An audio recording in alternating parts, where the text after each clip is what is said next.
Hello class 12th वाले बच्चों, this is date 7th of October 2020।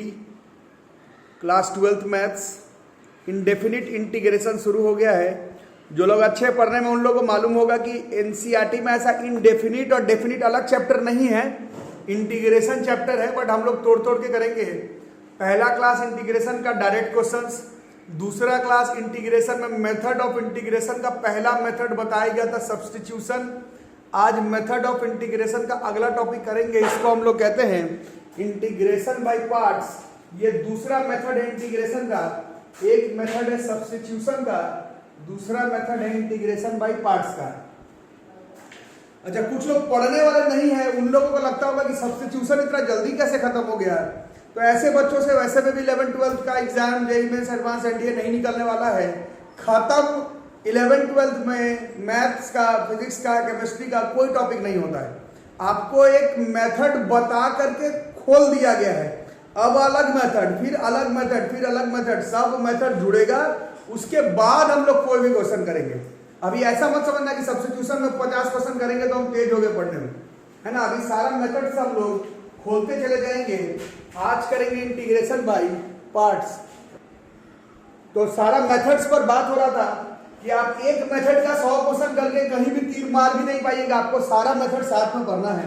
तो जो नेक्स्ट मेथड आज हम लोग करेंगे, इसको हम लोग कहते हैं इंटीग्रेशन बाय पार्ट्स। डिफरेंशिएशन में u इंटू बी का फॉर्मूला सबको याद रहता है, मैथ वाले हो, नॉन मैथ वाले हो, सब लोग याद करके रखते हैं। डिफरेंशिएशन में u इंटू बी क्या होता है, u बाहर, v का डिफरेंशिएशन प्लस v बाहर, u का डिफरेंशिएशन। बट इंटीग्रेशन में u इंटू v का जो इंटीग्रेशन होता है, इसी को हम लोग इंटीग्रेशन बाय पार्ट्स कहते हैं। फॉर्मूला आप लोग अभी 12th में आते आते बहुत फॉर्मूला याद किए, कुछ 9th में, कुछ 10th में, कुछ 11th में, कुछ 12th में, कुछ मैथ में, फिर कुछ फिजिक्स में, कुछ केमिस्ट्री में। इसको भी याद करो। Integration of u into v d x बराबर u बाहर, v का integration minus integration d by d x of u into integration v d x, पूरे का ये जो इंटीग्रेशन है इसका dx। पहला स्टेप फॉर्मूला याद करना।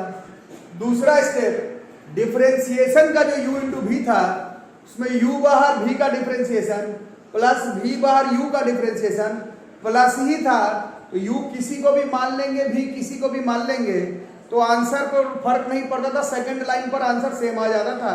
यहां पर जो लोग पढ़ने में थोड़े से अच्छे हैं वो लोग देख रहे होंगे, इंटीग्रेशन किसका करना है, v का। u का कर दोगे तो कुछ और ही आ जाएगा ना।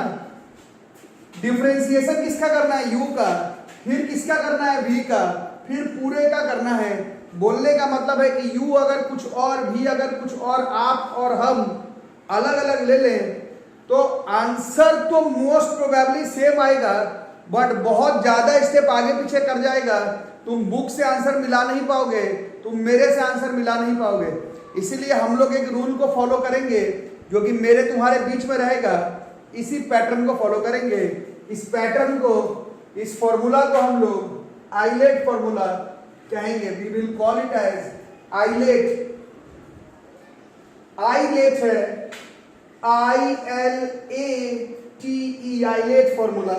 I से है इनवर्स ट्रिग्नोमेट्रिकल फंक्शन, L से है लॉगरिथमिक फंक्शन, A से है अलजेब्रिक फंक्शन, T से है ट्रिग्नोमेट्रिकल फंक्शन और E से है एक्सपोनेंशियल फंक्शन। यहां देख रहे हो क्या लिखा हुआ, जो पहले दिख जाए आइलेट में, जो पहले दिख जाए उसको u मानना है। आइलेट में जो क्वेश्चन तुमको दिया हुआ रहेगा, जो पहले दिख जाए उसको u मानना है, और जो बाद में ये लिखा हुआ है, बाद वाले को v लेना है। जो पहले दिखे उसे u आइलेट में, जो बाद में दिखे उसको v लेना है। वैसे आपको जो भी बुक आप पढ़ते हैं, R S Agarwal, R D Sharma, KC Sinha, यहाँ तक कि एनसीईआरटी में ऐसा कोई फॉर्मूला दिया हुआ नहीं है। नहीं देने का मतलब क्या हुआ कि ये एक क्या बोल सकते हो उसको, एक एनालिटिकल फॉर्मूला है। एकदम ऐसा मैथमेटिकल नहीं है कि आइलेट से ही क्वेश्चन बनाएंगे, ऐसा कोई जरूरी नहीं होता है।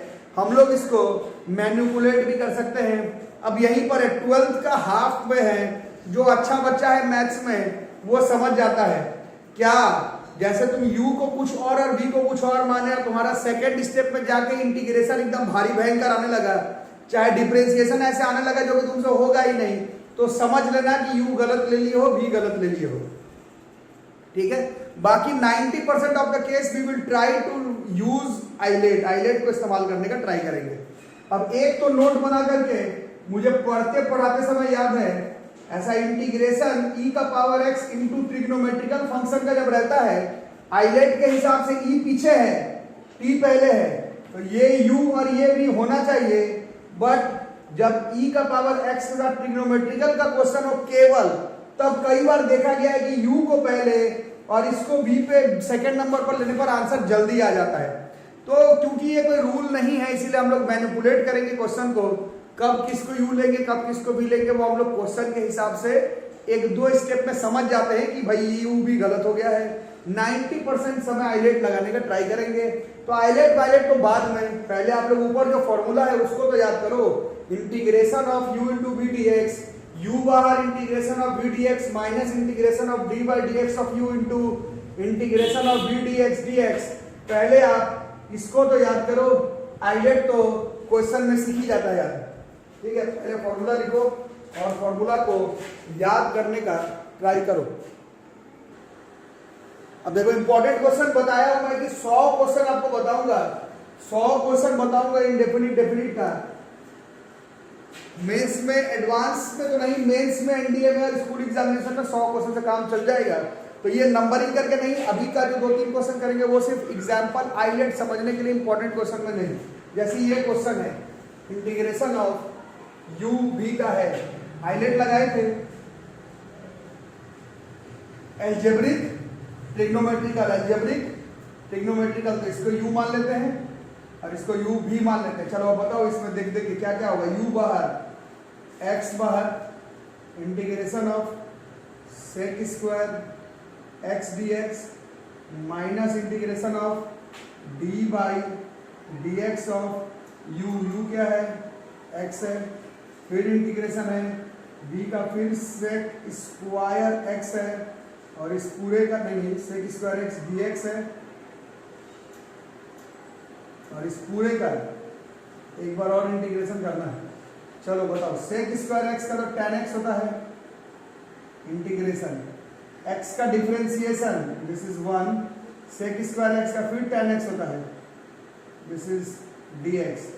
अब पहला दिन 19 फॉर्मूला लिखवाएगा। देखो लेक्चर 3 में हो, लेक्चर 1 ही याद नहीं किया तो लेक्चर 3 पढ़ के क्या करोगे, लेक्चर 1 याद करो। tan x का इंटीग्रेशन देखो कॉपी में लिखवाया गया था, पहले क्लास में लिखवाया गया था, tan x dx का इंटीग्रेशन होता है minus log mod cos x plus c होता है, इसी का इस्तेमाल कर लेंगे, this is x tan x plus log mod cos x plus c। ये इंपॉर्टेंट क्वेश्चन में नहीं है, ये सिर्फ आइलेट सिखाने के लिए इस्तेमाल हो रहा है, सिर्फ आइलेट सिखाने के लिए है।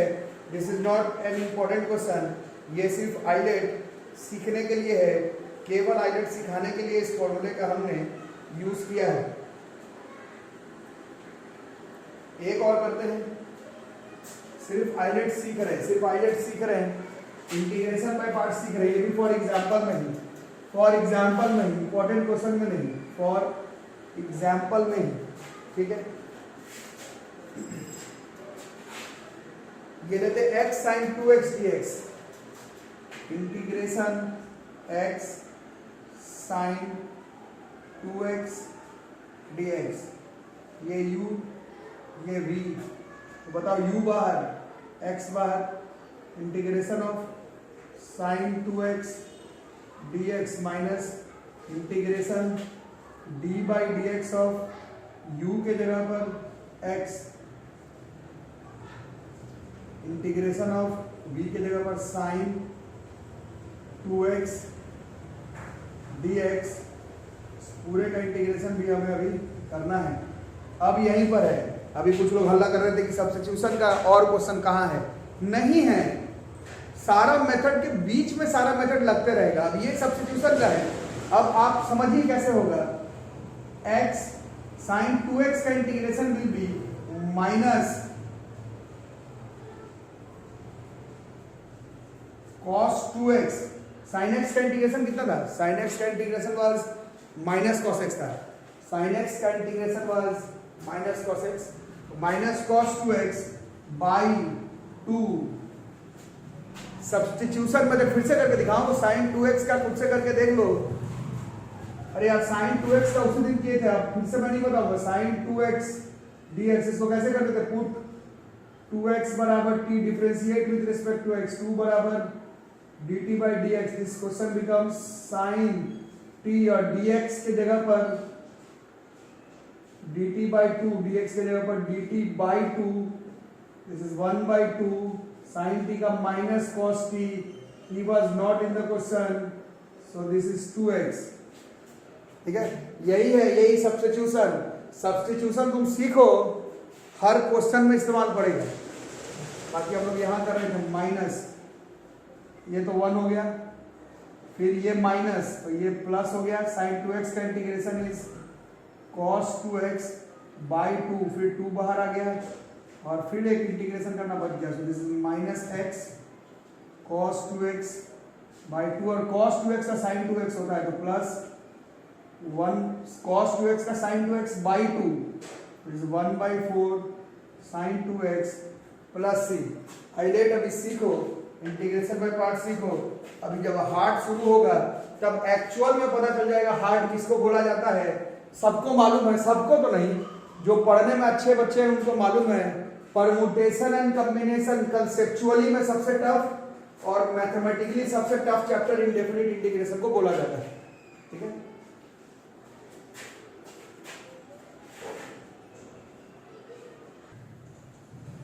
अभी देखो इंपॉर्टेंट क्वेश्चंस अभी शुरू नहीं करेंगे।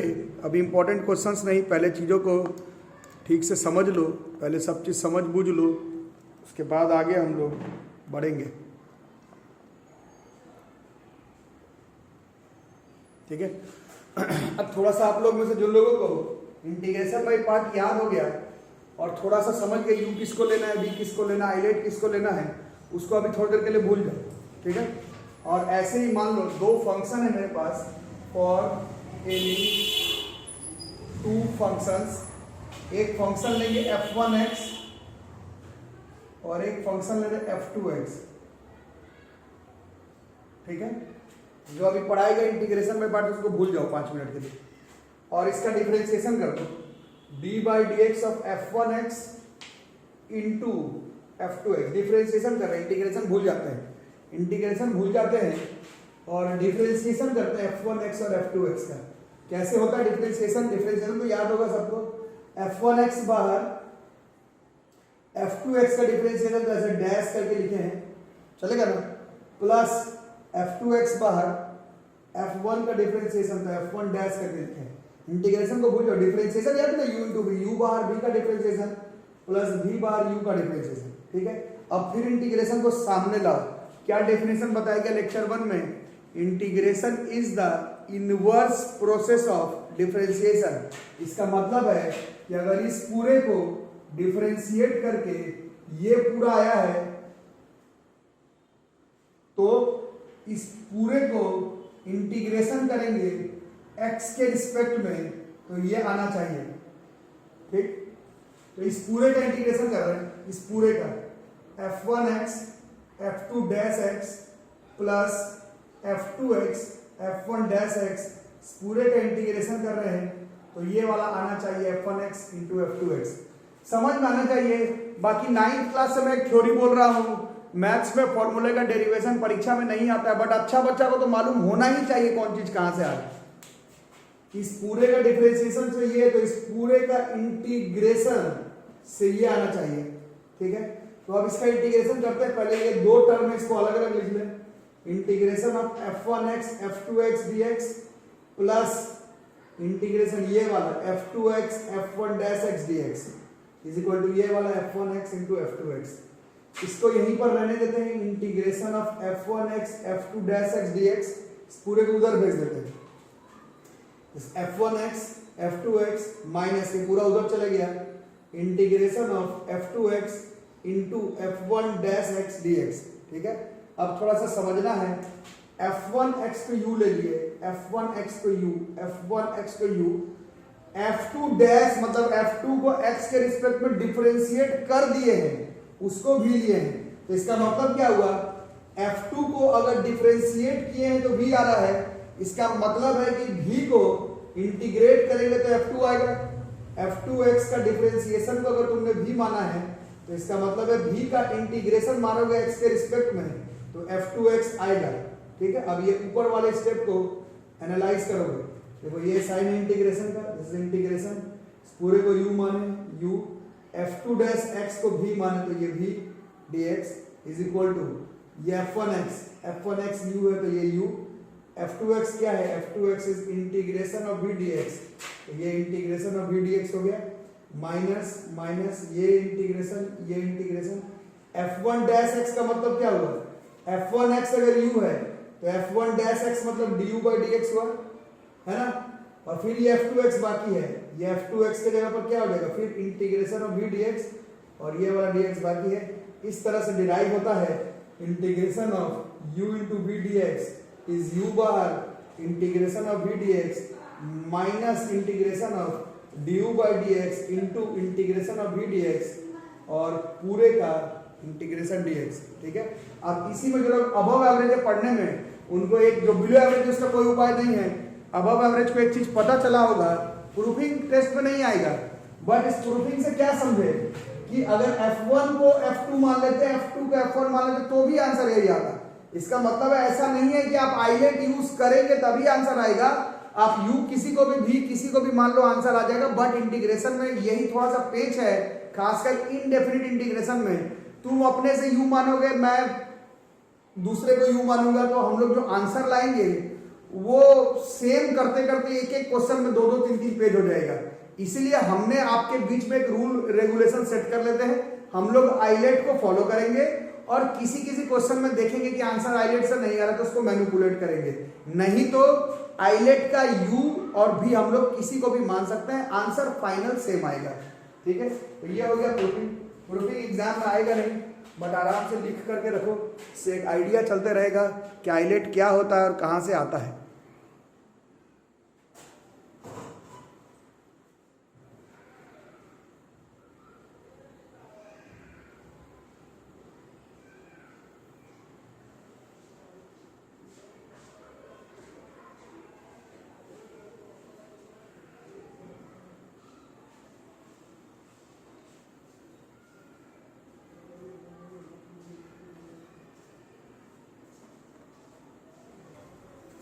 अब देखो बच्चों, इंटीग्रेशन बाय पार्ट का एक धुआंधार एप्लीकेशन है, इसी से क्वेश्चंस पूछे जाते हैं। वैसे मेरे बोलने पर तो होगा नहीं, हमें तो लाइन बाय लाइन याद करना है। इंटीग्रेशन बाय पार्ट का एक ये फॉर्मूला हमें याद करना है, इंटीग्रेशन बाय पार्ट का ये एक जेन्युइन फॉर्मूला है, इसको हमें याद करना है। ये फॉर्मूला कहता है इंटीग्रेशन e का पावर x, अगर आपको ऐसा लगे कि ये fx plus f dash x dx है तो उसको सॉल्व करने का जरूरत नहीं है, सीधा आंसर e का power x fx plus c लिख देना है। समझ में नहीं आया होगा, फिर से देखो, कभी भी इंटीग्रेशन का कोई क्वेश्चन आपको ऐसा दिखे, इंटीग्रेशन e का पावर x ब्रैकेट में fx भी दिखे और साथ में प्लस में उसी fx का डिफरेंशिएशन भी दिखे, तो आपको उस क्वेश्चन को इंटीग्रेट करने का जरूरत ही नहीं है, सीधा आंसर e का power x fx plus c लिख देना है। ठीक है, समझ में आया? नहीं आया? एक बार प्रूफिंग कर लेते हैं, एक बार मैं प्रूफिंग बता देता हूं, देखो किस तरह से करना है। मान लो इस पूरे को मेरे को इंटीग्रेट करना है, इस पूरे को अभी मेरे को इंटीग्रेट करना है, तो पहले अलग अलग लिख लेते हैं। e का पावर x fx dx का इंटीग्रेशन प्लस e का power x f dash x dx का इंटीग्रेशन। अब इस पूरे में u इंटू v फॉर्मूला लगाएंगे। अभी आपको बताया गया था आइलेट में e हार जाता है, तो एक्चुअली में ये u हो जाएगा और ये v, और इसको नहीं कर रहे, मतलब इसमें u इंटू v नहीं लगा रहे हैं, इसको जस्ट का प्लस ऐसे ही यहां पर लिख दे रहे हैं, इसमें नहीं लगाए हैं, सिर्फ इसमें लगाए हैं u into v, but u ये है fx बाहर, इंटीग्रेशन ऑफ e का power x dx minus du by dx, तो f dash x integration e का पावर x dx, इसी को खोलो, वो जैसा है वैसे ही रहने दो। एफ एक्स ई का पावर एक्स का integration e x minus integration f dash x e का पावर एक्स का इंटीग्रेशन ई का पावर एक्स।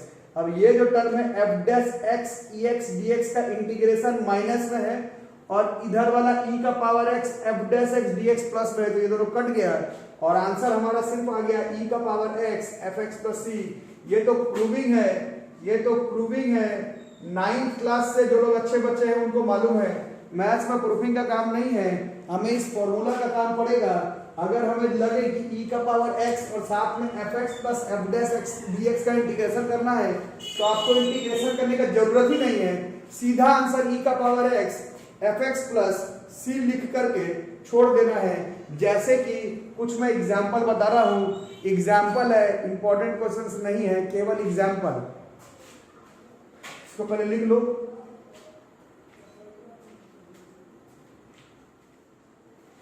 वीडियो को पॉज करके लिख लेना, आगे पढ़ाता हूं। सिर्फ इस फॉर्मूला को समझने के लिए 3-4 क्वेश्चन अगर हम लोग लाएं, केवल इसको समझने के लिए, ये जो फॉर्मूला है प्रूफिंग तो होते रहता है, इस फॉर्मूला को समझने के लिए, इस फॉर्मूला को समझने के लिए, इस फॉर्मूला को समझने के लिए कुछ एग्जाम्पल्स लिखते हैं, कुछ एग्जाम्पल्स लिखते हैं। इस फॉर्मूला को समझने के लिए कुछ एग्जाम्पल ऐसे ही लिखते हैं, जैसे इंटीग्रेशन e की power x 1/x minus 1/x square dx। ठीक है, तो अब बात तो वही है ना, ये फॉर्मूला अच्छे से वही इस्तेमाल करेगा जिसका डिफरेंशिएशन क्लियर हो। तो जो लोग का डिफरेंशिएशन क्लियर है, अगर देखो अगर fx 1/x है तो इसका डिफरेंशिएशन हमें मालूम है कितना होता है, 1/x का डिफरेंशिएशन माइनस 1/x स्क्वायर होता है। इसका मतलब है ये ऊपर वाले फॉर्मूला पर है, तो इसका इंटीग्रेशन करने की जरूरत नहीं, सीधा आंसर e का पावर x fx का 1/x प्लस c, डायरेक्ट यही इस क्वेश्चन का आंसर हो जाएगा। ठीक है, तो ये फॉर्मूला तो अच्छे से वही लोग इस्तेमाल कर सकते हैं जिसका डिफरेंशिएशन क्लियर हो। जैसे एग्जांपल में एक और एग्जांपल लिखते हैं, तुम ही लोग देखना बताना। e का पावर x और है sine inverse x plus 1/√1 minus x square dx। बड़ा भारी क्वेश्चन है, बहुत भारी भयंकर क्वेश्चन है, बट जो पढ़ने में अच्छे हैं, अगर fx साइन इनवर्स x है तो हमने याद किया है कि साइन इनवर्स x का डिफरेंशिएशन कितना होता है, यही होता है 1/1 माइनस एक्स स्क्वायर। मतलब ये किस फॉर्मूला पे सेट हो जा रहा है, ये fx plus F dash x वाले पे सेट हो जा रहा है। इसका क्या बताया गया, करने का ही जरूरत नहीं है, सीधा आंसर e का पावर x fx का sine inverse x plus c, यही है रूल। c नंबर ऐसे कुछ भी लिख देते हैं, कुछ भी ऐसे लिख देते हैं, कुछ भी ऐसे लिख देते हैं बच्चों, कुछ भी लिख देते हैं। जैसे कि इंटीग्रेशन e की power x 1/x square minus 2/x cube dx। ठीक है, इसका इंटीग्रेशन करना पड़े तो क्लियर है। ये डिफरेंस 1/x स्क्वायर अगर fx है तो इसका डिफरेंशिएशन करके चेक कर लेना। जिनका डिफरेंशिएशन क्लियर नहीं हो, इंटीग्रेशन क्या करोगे, इसका डिफरेंशिएशन यही होता है माइनस 2/x क्यूब, तो यही सीधा e का power x fx 1/x square plus c, ऐसे सीधा डायरेक्ट इसको हम लोग लिख सकते हैं। तो इस फॉर्मूला पर बेस्ड और आइलेट फॉर्मूला पर बेस्ड क्वेश्चन हम लोग एक साथ अगले क्लास में करेंगे। आपका काम रहा कि आप ये वाला याद कर लें और जो इंटीग्रेशन बाय पार्ट का फॉर्मूला बताया गया उसको याद कर लो, और आइलेट को 95% केस में लगाने का ट्राई करेंगे हम लोग, ताकि मेरा आंसर और तुम्हारा आंसर जो है वो मैच कर जाए। ठीक है, तो ये हो गया हमारा लेक्चर 3। इसमें मेथड ऑफ इंटीग्रेशन का क्वेश्चन अभी नहीं किए हैं, फॉर्मूला केवल लिखवाया गया है। क्वेश्चन अब लेक्चर 4 में आएगा, एक से एक इंटीग्रेशन बाय पार्ट्स का, प्रीवियस ईयर का, बोर्ड्स का, एनडीए का, मेंस का, एडवांस का। मिलेंगे अगले क्लास में। वीडियो को लाइक करो और दोस्तों के साथ अभी भी शेयर करते चलो, जिनको जरूरत है। जो लोग पेन ड्राइव लेकर के पढ़ रहे हैं उनसे अच्छा है कि मेरे से पढ़ ले। मिलते हैं अगले क्लास में, तब तक के लिए थैंक यू।